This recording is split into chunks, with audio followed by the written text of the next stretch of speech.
Howard Abe, Barbara, Rose to Jesus, Mama Me, Brenda. Oh, look, I have some chat on Restream. I'd love to say I'm getting Facebook chat, but I know. Laura Mulvaney, Nan Joy. Thanks for the hearts, Pepper. I feel that. Hey, girlfriend to you, Brenda. I'm later because I was waiting for Dilly to finish Q&A.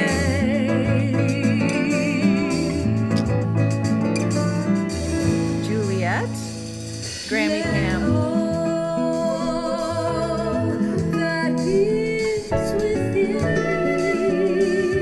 I'm playing from Sadhur Project again.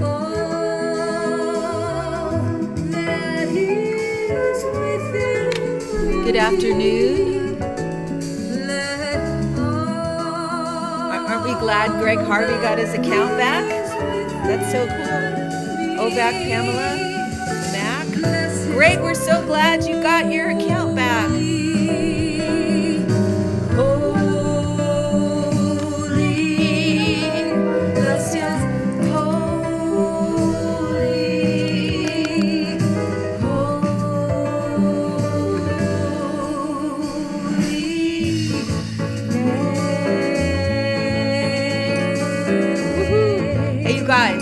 If you haven't heard Greg Harvey's testimony today, hey, happy birthday, 13 years in the faith with the Lord.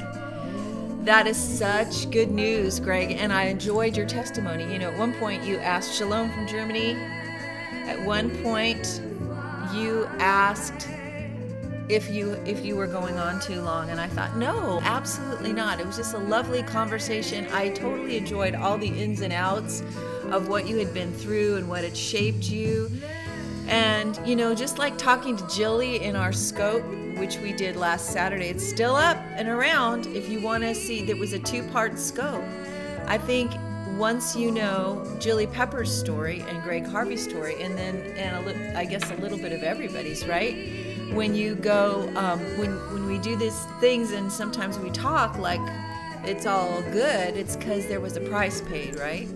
There was endurance, there was commitment, there was perseverance, there was God's faithfulness. We became the Word, we became the testimony. And everybody needs that. Everybody has to live out of a story. And so, this is my part of the tune, sorry.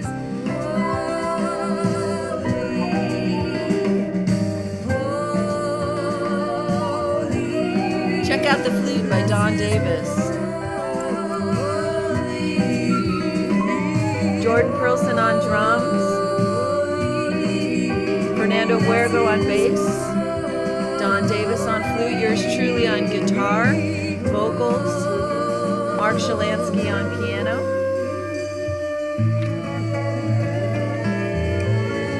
If you get the Sadhur Project, you get my explanation of each of the ancient prayers, where they came from. You get the art pieces and the album. So there you have it. Anyway, I loved your testimony today, Greg. And I have some really, really, really cool news. You know, my daughter led her Chinese teacher to Christ. And this precious girl has been stuck in Wuhan, China, just outside of Wuhan, China. She went back for Chinese New Year, and you got green hearts today. That's so cool. And she's in a village right outside of Wuhan, surrounded by coronavirus. And since she's been stuck there, she's led 3 people to Christ. Isn't that awesome? Isn't that awesome? And we're doing discipleship, and we had supernatural things happening together on online. Just doing the kingdom online. Isn't that great? And to see what God is doing with this precious believer is like super exciting. And you know, there's nothing like reproducing life. We were created to reproducing life. Jesus said, I've appointed you to bear fruit, and fruit that abides. Good morning, praying medic. And so I go to the Lord and I say, look, you appointed me to bear fruit that abides. So I just decree right now, I am bearing fruit that must abide. And that's important because there are seasons when we can tend to be a little dormant and pull back from that. But remember what I was talking about earlier this week in one of my scopes, day before yesterday, it was that the purpose of a fear-free life is just not so we can feel better. It's so we can bring the reality of the kingdom and the gospel to the people around us. And my friends, if we're not actually doing that and sharing the gospel with the words of Christ, with the scriptures about how to be saved, with telling our testimony, with demonstrations of power, and with the invitation for people to come to our table, you can have it's not my fruit, it's your fruit. Friend, you just haven't borne it yet. If we're not doing that, something in us dies. Something in us begins to go to sleep. But when you're invested in new life, something awakens in you. You know, a healthy family, as it grows, incorporates in that next generation, and we change and we shift to accommodate the babies, right? And this is the way our bodies are, the body of Christ should be. You know, we might gather together to do our thing, but eventually we need to reproduce. And we need to bring babies in, and that means that's going to disrupt our flow. That means that we're going to need to shift what we do and how we relate and how we meet to accommodate the babies, right? And boy, one little cute little package baby, you know how much stuff they require? Of course you do. You got to have the car seat, you got to have the high chair, you got to have the bouncer, you got to have the playpen, you got to have the things. And the more things, and the monitors, and the clothes, and every clothes, and the diapers, and the this and the that, and this one cute little package gets all this stuff. It's like a deployment to go anywhere. Well, that's what it's like when we're reproducing in new believers, and when we're sharing the gospel. We get that kind of upheaval, like there is a baby in a family, and things shift, and suddenly we're providing a whole infrastructure around those new believers. And the point of us getting really, really free is so we can get really, really reproductive in so many ways, creatively, artistically, relationally, and of course, in this whole area of bringing the gospel. And there really is nothing like seeing the light go on in somebody's eyes, or taking time to demonstrate the kingdom on the streets, to see somebody healed, to speak into them. And I would encourage us, I want to ask, and then I want to share a little thought with you today about how integrity and security are completely linked, and what that has to do with your ability to live fear-free. But I really want to ask us, who are we actively praying about right now who's in our life that we need to lead to Christ? Who do we already know that doesn't know God, who's living right next door, that we've never had over for dinner, we've never had a conversation with? Who is on our list consistently to be prayed for, to be thought about, to be invited, to be talked to? And how many people can we influence in 2020 with the gospel? How many people can we bring to Christ? There's a terrible statistic, and that about 10% of the body of the church is doing 90% of the work of evangelism. And maybe it could be even less. I was listening to Ken Fish talk about this. And of the people who have led people to Christ, many of us have not led anybody to Christ in the last 5 years. And times are shifting, times are changing. And so for us, we're getting really intentional about making sure we start inviting people to dinner to come and sit with us. And I had this cool thing at the market this week, and the guy goes, I know you your vibe is so good. And I said, that's probably because I talked to you about Jesus. And he goes, yeah, you did. I said, well, so we chatted, and I told him some kingdom stuff, and I said, would you like to come to our table? And I invited him for tonight. We'll see, right? We'll see. Come, sit at our table. Let's see what could happen. Let's bring the richness. And I was thinking about that, Greg, when you were sharing your testimony today, because you were also sharing what is essential for us when we put up our grown-up pants, to realize that what separates men from boys in the kingdom of God is the issue of betrayal and how we handle betrayal. Right, Julie? We talked about this. The reason Julie and I did these 2 scopes last Saturday, the perp walk, and that got interrupted, and then we came back on. Dave shared the first one, and the second one actually is much, much deeper. So if you go to my thing and watch those perp walk scopes, we go really deeply into the reality of betrayal and what that has to do with the perp walk we're all looking for, the payoff, the righteousness, the justice that we wish to see, and how very often we're projected on. When we stand up to do the thing, when you stand up to do the work of the gospel, and within a religious system, you're actually kind of crucified, right? The perp walks. But I want to remind you, and I thought about it again, Greg, when you were talking today, that the issue of how we handle betrayal is one of the absolute core foundational things that qualifies or disqualifies us to move into great levels of influence.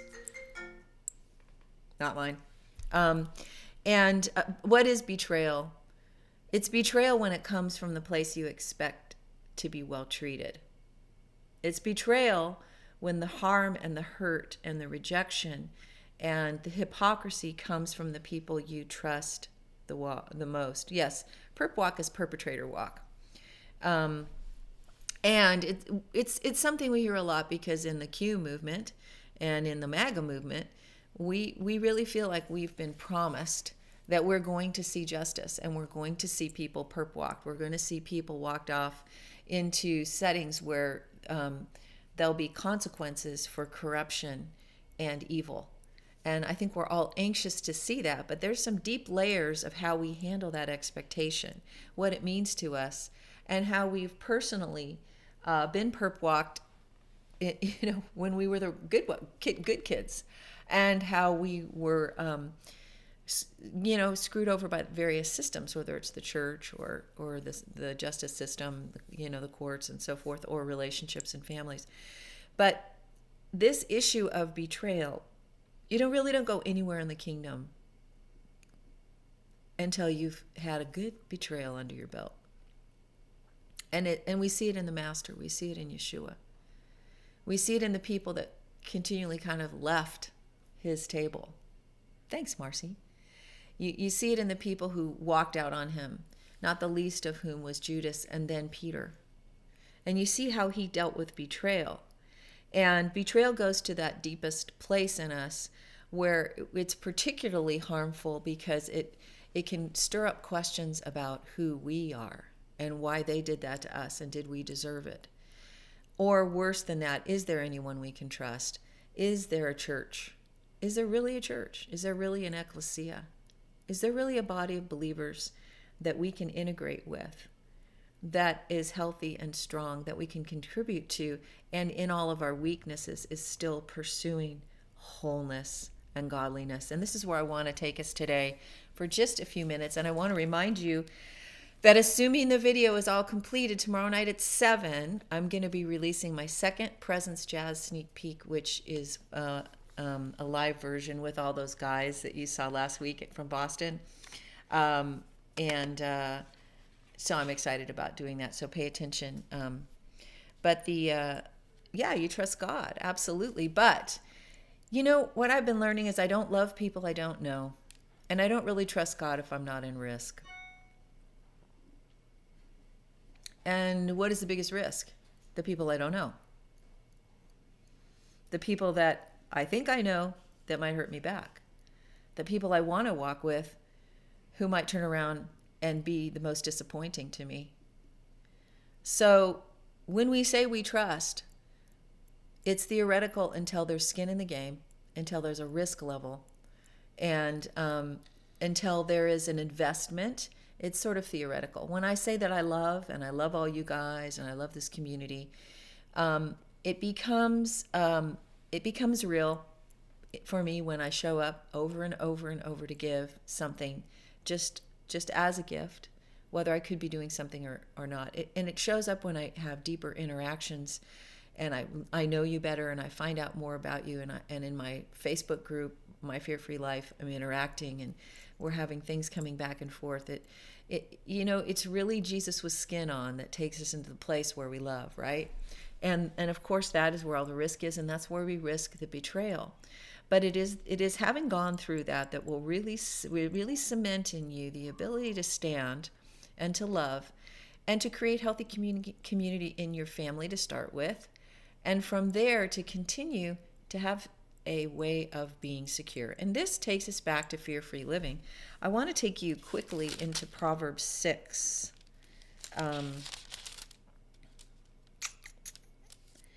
He who walks in integrity. I thought it was here, even if I can't give you the address. It's in here somewhere. And I may have to look it up. I thought it was Proverbs 6, but it's he who walks in integrity walks securely. And I thought about those two things because what is so much of what we deal with in fear and anxiousness and panic? It's insecurity. It's the deep feeling that you're not safe. And when you've been betrayed, boy, doesn't that come up. The not safeness about a system and a structure. And I really believe God is judging the structures of churches right now. And he is, don't you love that? Yeah, the sound of Bible pages. God is judging church structures that are not bringing forth life. I think he's really pruning trees. So we will find that when people get together to have organizations, there are issues, right? But there is this sense when you're afraid, and I think for me, the deepest issue that I carried all the time when I was in low-grade anxiety and when I was constantly checking to see if things were okay and I could breathe was a feeling of insecurity, or for me, not feeling safe. I just didn't feel safe. And it bled over into so many different things. Proverbs 10:19, is that it, Cheryl? Let's go there.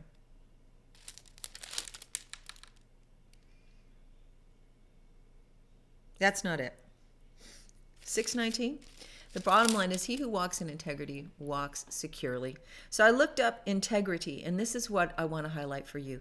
The word integrity means wholeness. It is, and it's also used for perfection, that completeness. And this idea of all of the pieces are fitting, it's actually from a root word that also represents the breastplate on the high priest. Isn't that interesting? And if you think about it, that breastplate had 12 different parts for the 12 tribes. And there was an interconnectedness and a fitting together. This idea of walking in integrity, it's definitely Proverbs. And it is this idea that all of these various pieces are together and they cannot be dislodged and moved. When you are a broken person, when you are a fragmented person, it's the exact opposite. There are always pieces moving around inside of us. Floaters, like a floater in your eye. Or have you ever had, I have right now in my knee, a little piece of bone. Oh no, it's actually in my leg that actually I can feel moving around in there and floating, and it's just not quite where it needs to be. And when we're not walking in integrity, in wholeness, in integration, that's where we get the idea of the word integrity, is integration. Everything fits. Everything makes sense. What I say what I believe with my head comes out of my mouth, is lived with my life, incorporated into my being, is a reality, and it is kind of self-reproducing. And most insecurity, we need to understand insecurity, which is I'm so insecure about this and that, really has to do with a lack of wholeness. When you have pieces and areas of your life that are fragmented, that have not yet been sealed together by the Lord, where you're broken apart and you're off and drawn into other things and dramas, and there is pain separating the pieces of you. And the idea that I really resonate with, that made sense to me as I was trying to understand this, is that wholeness is being so integrated that there's not room for sin and anxiety and trauma and pain and fear like before, because all the pieces are intermingled, commingled, knit together. And when you're like that, you can feel it. And I think Greg described it beautifully today, that, Jesus did something and set him free, and then he didn't need to. He didn't have the same cravings. The anger began to drain away. The dysphoria, began to change. And this is because when he knits us together, we just don't have the same amount of play for the enemy to get into. What did Jesus said? The enemy's coming, but he doesn't have any part in me. Jesus was so completely and totally integrated in his identity and his personhood, his walk with God, and how that all was one beautiful picture. There were no chinks. There were no things in him that the enemy could pull in.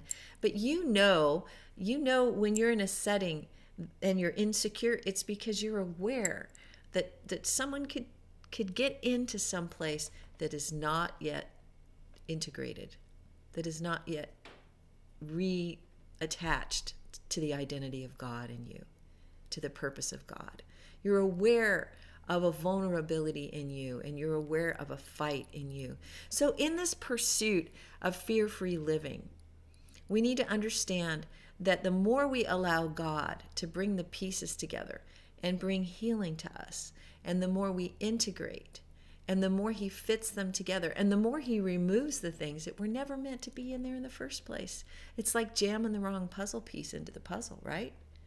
Remember that when you're a kid, you get the blocks and the things, and I love that stage when they're moving different shapes and putting them into the right place. And sometimes you can kind of jam something in there, right, that shouldn't be there. But when God, like sometimes you can stick around in a square and it doesn't fill it up, but it kind of sticks. Well, God has this way of pulling out of us that which was never meant to be there to begin with. And it does these two beautiful things. First of all, we become more and more whole, and therefore become more and more holy. And we become more and more secure. And the word security there in this Proverbs is rest, quiet, clarity, settledness. So in our desire to be free of fear, we want to be in that settled place, don't we? Don't we want to be to carry around a sense that another dull day of victory? Wow, another dull day of security, and waking up and feeling pleased that I'm in my body, and thankful and sure that no matter what happens to me today, I'm secure in him. And of course, that has a lot to do. One of the pieces, huge pieces, is understanding who you are in Christ and how God sees you. And Andrea was talking this week about, I thought this was interesting. She talked about how we're going to see a quickening of the harvest. So we have to be careful what we say, what we think, what comes out of our mouth, right? Because we're going to be reproducing. God has appointed us to bear fruit that will abide.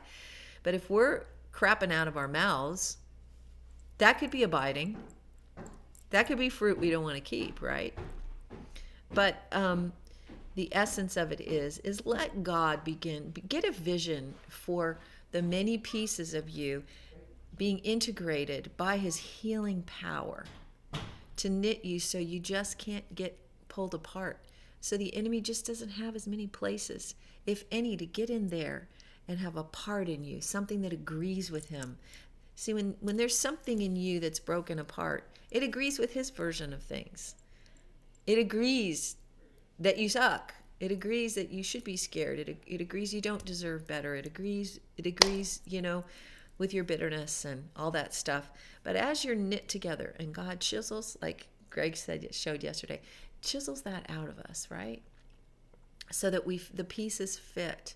You really will find that you just don't have, sin does not have the same appeal to you anymore because you're being made whole. And fear doesn't have the same appeal anymore either, because you're solid. You're solid on the inside. And I just want to tell you this to help you get a vision for what God is doing as he knits the pieces of your life back together. It really is possible to live from a place where you just are secure. And it's a beautiful place to be. It really is a beautiful place to be. And it is both a a crisis of recognizing the reality that is already heaven, that you have, that you are, in the process of you just continuing to cooperate with him as he goes, no, Jules, that's just not going to fit in you anymore. It just doesn't work. It's just not benefiting you. Don't do that. It's not who you are. Why would you have this? Why would you try to jam this piece into your life when it's not even who you are? I just think of it like this way. You know how when you do a puzzle, you got to see the picture, right? You got to see what it looks like. Well, here we go. Who God says you are. Get a picture. He wants to you to get a vision of who you are, so that as he's putting the pieces and you guys are working together, you can look at that and go, oh, that's supposed to look like that. Oh, this thing he's doing in here. Oh, this doesn't go here. I'm not even sure this is from this puzzle. That doesn't fit here, does it? No, it doesn't even fit.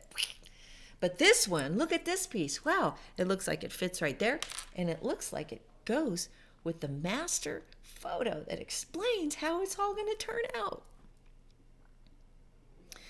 See, fear-free living is not a mystery.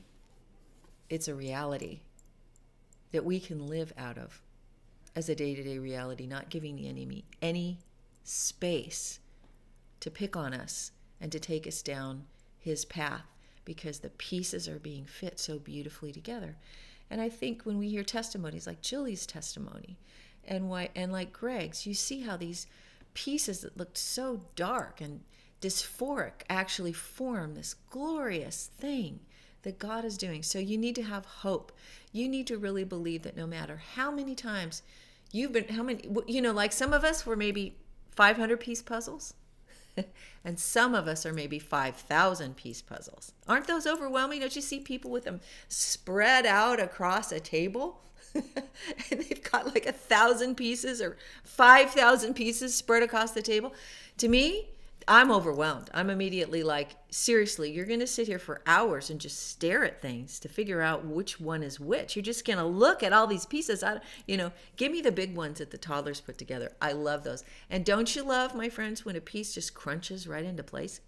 It's the best feeling ever. And then you can see how the lines disappear, don't they? When all the pieces are in place. Well, you know what? That's right, Ray. The deal is, some of you are 500 piece puzzles and some of you are 5,000 piece puzzles, but don't be discouraged, because the Father loves to do puzzles. He loves puzzles. He loves solutions. He loves big pictures. He loves the sound of a piece of you clicking into place right where it needs to go, so that the lines disappear and you can see the bigger picture. And as he does this, you really will notice there's not room for the old stuff. There really just won't be the room anymore for the old things, because it's going to fit together. What he's putting back into place will fit so beautifully, so tightly, so expertly, that what is going to grab your attention about your process is that you don't have time to stare at the holes anymore. Don't you see a puzzle come together? Don't you love to see the parts that are all done? And they give perspective to all the pieces that are still floating around on the board, and it becomes a process that some of us can actually learn to enjoy. So that's my thing. You who are learning to walk in integrity, integration, you're learning to walk in security. This is the place where you can't be moved off of your peace, where peace is bringing order out of the chaos, and you really are becoming an integrated person. And I want to encourage you that is not just some, I'm not blowing smoke up your shorts, as my husband says. This is a reality. This is what God is calling us into. Now look, for some of you, you'd love some personal mentoring. Some of you are just digging on this and you got all your resources and you're reading your books and you're doing your journal and you're just fine. But if you want some personal mentoring, I spent some time to really do a deep dive program where I wrote out a way by which I was able to get healed and well. And I teach it over 14 weeks to a very small group of people. And I'm opening it up again. And if I get 10 folks, I will do it. It involves brain retraining, teaching, mentoring, healing, music and art, storytelling, and revelational experiences. Because when we're retraining a whole life out of chaos, time is important. Time is something that teaches us again and again and again and again and again. We're not going back, we're going forward. We're taking another layer into the authority of the kingdom. We're ruling and reigning over another area of our life again and again and again. And if you like to walk with me through something like that over about a 14-week period, you can email me and I'll give you all the details. Love to hear from you anyway. julie.lavender@dreamfarm.vision. And we'll see what we can put together. In the meantime, you can also check out my Fear Free Life group on Facebook. I'm releasing some new content, a new unit of activations and stuff. And then Presence Jazz tomorrow at 7. In the meantime, do something that scares you. Start with some integrity. And one way you can cooperate with integrity is to make sure that what you say you believe is really what you're dwelling on, really what's coming out of your mouth, and really what you're acting on. Oh, I trust God. Really? Therefore, I'm going, I'm trusting, I'm loving, I'm touching, I'm sharing, I'm integrating with others, putting my money where my mouth is. It's kind of scary, but that's where the gold is. I love you guys. I think I'm learning to. I'm getting to know you. You're showing up, and I really, really appreciate it. All right, you guys. I will see those of you who join in tomorrow night at 7 p.m. Eastern Standard Time. And you are welcome. I join Talk to you soon.